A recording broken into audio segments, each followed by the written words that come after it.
মানে বুঝতে হবে ছাত্রলীগ এই ক্যাম্পাসের ভিতরেই অবস্থান করছে। আমরা মনে করি সাধারণ শিক্ষার্থীরা কখনো ছাত্র রাজনীতি বন্ধ চায় না। সাধারণ শিক্ষার্থীরা যদি ছাত্র রাজনীতি বন্ধ চাইতো আজকে ছাত্র দলের সদস্য সংগ্রহ পর্বে বিপুল সাধারণ শিক্ষার্থীর উপস্থিতি থাকতো।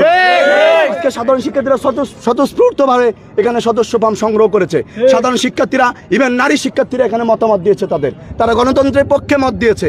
তারা কিন্তু ছাত্র রাজনীতি বন্ধ চায়নি। তারা সাধারণ শিক্ষার্থীদের ডাকে, কিন্তু কখনোই তারা 8-10 জনের বেশি কখনোই হয় না।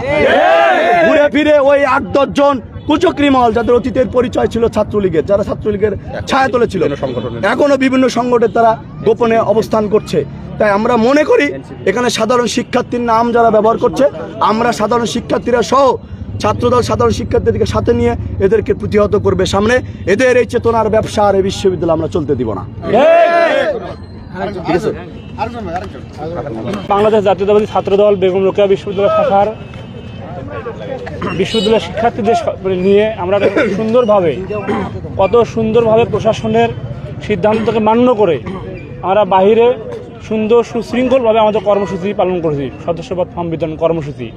কিন্তু আমরা দেখেছি এই একই সময়ে কিছু শিক্ষার্থী, তারা আসলে কেমন শিক্ষার্থী আমরা জানি না, কারণ যে শিক্ষার্থী তার মায়ের বেশ শাড়িকে নিয়ে যে তার মাকে অপমান করে, সে কখনোই এখন শিক্ষার্থী হতে পারে না।